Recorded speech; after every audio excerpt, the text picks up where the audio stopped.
അസ്സലാമു അലൈക്കും വറഹ്മത്തുള്ളാ.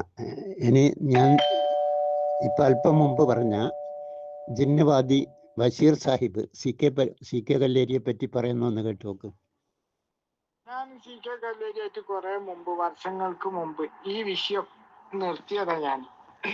ഞാൻ അന്ന് ഇത്രേ ചോദിക്കുള്ളൂ, സി കെ കല്ലേരി നിങ്ങൾ പ്രചരിപ്പിക്കുന്നതിന് ഒരു 2 മിനിറ്റ് മുറിക്കാത്ത ഒരു ക്ലിപ്പ് ജിന്നിനെ വിളിച്ച് തേടുന്ന മുജാഹിദുകളുണ്ട് എന്നാണ് ഇപ്പം പറയുന്നത്. തേടാൻ പഠിപ്പിച്ച പണ്ഡിതന്മാരും അതിന്റെ ഒരു മുറിക്കാത്ത. അങ്ങനെ പറഞ്ഞിട്ടില്ലാലും ബഷീറെ, ജിന്നിനെ വിളിച്ച് തേടാൻ വേണ്ടി പഠിപ്പിക്കുന്നു എന്ന് പറഞ്ഞിട്ടില്ല. പറഞ്ഞതെന്താണ്? ജിന്നിനെ വിളിച്ച് തേടിയാൽ ശിർക്കല്ല എന്ന് പറയുന്നു. തേടാൻ വേണ്ടി പറഞ്ഞിട്ടില്ല, തേടണമെന്ന് പറഞ്ഞിട്ടില്ല.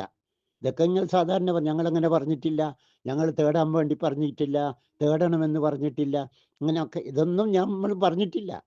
നമ്മളെ വാദം എന്താ? നിങ്ങൾ പറയുന്നു ജിന്നെ കാക്കണമെന്ന് പറഞ്ഞാൽ ശിർക്കല്ല, അതല്ല നിങ്ങളെ വാദം. അതിൽ നിന്ന് പിന്മാറിയോ ഇല്ലയോ? പിന്നെ നിങ്ങൾ ചോദിച്ചു 2 മിനിറ്റുള്ള ഒരു ക്ലിപ്പ് കേട്ടോ, നിങ്ങളുടെ വാദത്തിന്റെ ക്ലിപ്പ്. ശരിക്കും സത്യത്തിൽ ഈ ക്ലിപ്പ് കേട്ടാൽ ബഷീർ സാഹിബൊക്കെ ആ ജിന്നുവാദം വിട്ട് തിരിച്ച് സംഘടനയിലേക്ക് വരേണ്ടതായിരുന്നു, ബുദ്ധിയുണ്ടെങ്കിൽ. ഒന്ന് കേട്ട് നോക്ക്. പറയുന്ന ഒരു ഭാഗം നിങ്ങൾ കേൾക്ക്. അല്ലാതെ നമുക്ക് വേറെ നിർവാഹമില്ല. സക്കരിയാസുലായിയുടെ പേരിൽ ഒരു പറയുന്ന തോന്നിയാസത്തിന് ആ നിലക്ക് പ്രാർത്ഥിക്കല്ലാതെ വേറൊരു വകുപ്പില്ല. ആ പ്രാർത്ഥനയും അദ്ദേഹത്തിന്റെ പരാമർശങ്ങളും നിങ്ങളൊന്ന് കേട്ടോളൂ. സുഹൃത്തുക്കളെ, ഞങ്ങൾ ആവർത്തിച്ച് പറയാണ്, ഞങ്ങൾ ഹക്കലാണെന്ന കാര്യം ഞങ്ങൾക്ക് നല്ല ഉറപ്പുണ്ട്. എല്ലാ മുജാഹിദ് പ്രവർത്തകരോടും ഞാൻ പറയുന്നത് എന്താണെന്നറിയോ? നിങ്ങൾ പോയിട്ട് പ്രാർത്ഥിക്കണം. ഈ ഒരു ഫിത്ന ആരുണ്ടാക്കി? അതിന്റെ ഹെഡ് ആരാണ്? ഇതിന് സഹായം ചെയ്തു കൊടുക്കുന്നത് ആരാണ്? ഇതിനെ പ്രോത്സാഹിപ്പിച്ച് ഈ സംഘടനയിൽ ചിന്തയും ഭിന്നിപ്പും ഉണ്ടാക്കിയത് ആരാണ്?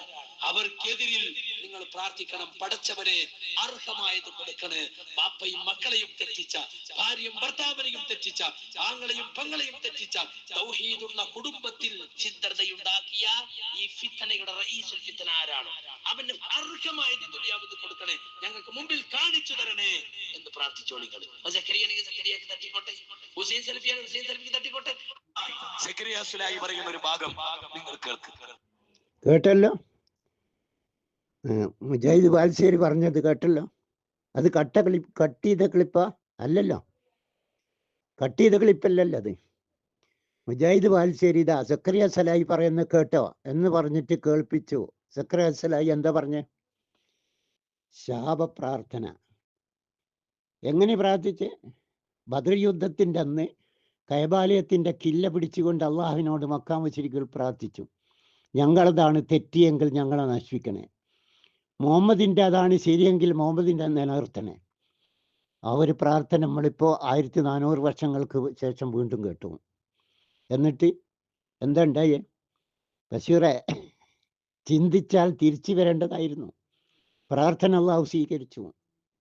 ഇതൊക്കെ നിങ്ങൾക്കറിയാൽ, ഞാൻ വിശദീകരിക്കണ്ടല്ലോ. അപ്പം ഈ പ്രാർത്ഥനയും ഇതൊക്കെ കേട്ട് കണ്ട് അനുഭവിച്ച നിങ്ങൾ തിരിച്ചു വരേണ്ടതായിരുന്നു. നിങ്ങൾക്ക് കഴിഞ്ഞില്ലല്ലോ. പിന്നെ എന്നിട്ട് നിങ്ങൾക്ക് ഇത്രയായിട്ടും നിങ്ങൾക്കതിന് ഒന്ന് ചിന്തിക്കാൻ ഇല്ലേ, ഇങ്ങനെ ഒരു പ്രാർത്ഥന അള്ളാഹു സ്വീകരിച്ചിരിക്കുന്നു എന്ന ഒരു ഓർമ്മ പോലും നിങ്ങളുടെ ജീവിതത്തിൽ ഇല്ലല്ലോ. ഒന്ന് ചിന്തിച്ചു നോക്ക്. ഓക്കെ, അസ്സലാമു അലൈക്കും.